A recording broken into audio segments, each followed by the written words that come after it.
په دې لاهور کې یو ډاکټر وګنا هغه به خلکو له د مخکې نه نمبر ورکولې او چې د چا نمبر به راغی که نه نو د هغه نمبر په وخت کې چې دی د هغه نمبر په وخت کې به هغه داسې کار وکړه چې اکثر د خلک به چې دی نو ګنټه نیمه مخکې به راغلي وو د هغه کلینیک ته او په کلینیک کې به ورته ناست وو به کېده نو هغه چې به کله راته نو ګنټه نیمه مخکې به خلکو ځان را رسولو پروفیسر و ډېر زیات اوچت ډاکټر و یو ورځ خلکو له چونکې مخکې نمبر یې ورکړی وی خلک یې په انتظار ناست وو چې ډاکټر صاحب چې دی نو هغه به اوس راځي او زمونږه معاینه به کوي څوک معاینو ته ناست وو څوک بیمار وو ډاکټر صاحب چې راته نو بس څه مسله ورته شروع شوه چې پینډکس وه یا هر څه وه نو هغه خپلو ډاکټرانو ملګرو ته ووایي چې یاره زما دا معمولی غونته اپریشن دی دا راله تاسو وکړئ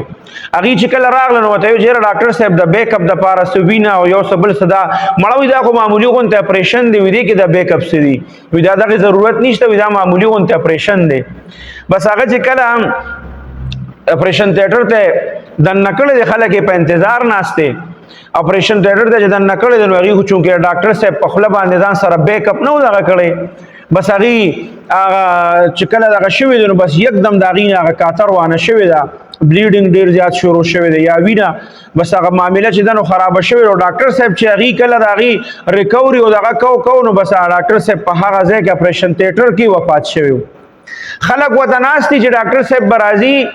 هغه به زمونږ علاج کې زمونږ معاینه به کوي او ډاکټر صاحب په خپله چې دی نو هغه د دې دنیا نه لاړ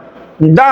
د دنیا سات دی چې انسانان په دې تمه مانی دي چې هغه به راشي او زمونږ علاج به وکړي او هغه په خپله چې دی نو د دنیا نه لاړه او په زرګونو اپریشن یې د خلکو کړی وی ښه په خپله سرجن و پروفیسر و په زرګونو اپریشن یې کړی وی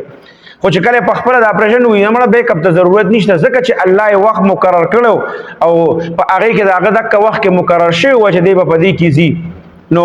ګوره دا مرګ او ژوند چې کوم دی دا د الله په لاس کې دی خلکو له هفته نیمه مخکې ډاکټرانو نمبر یې ورکړي او هغه ورځ چې راشي هغه ډاکټر په قبر کې پروت وي خلک یې په تمه ناست چې ډاکټر صاحب پروفیسر صاحب به راشي اوس او چې هلته نه خبر راغی ډاکټر صاحب خو وفات شو خلک واپس لاړل کورونو ته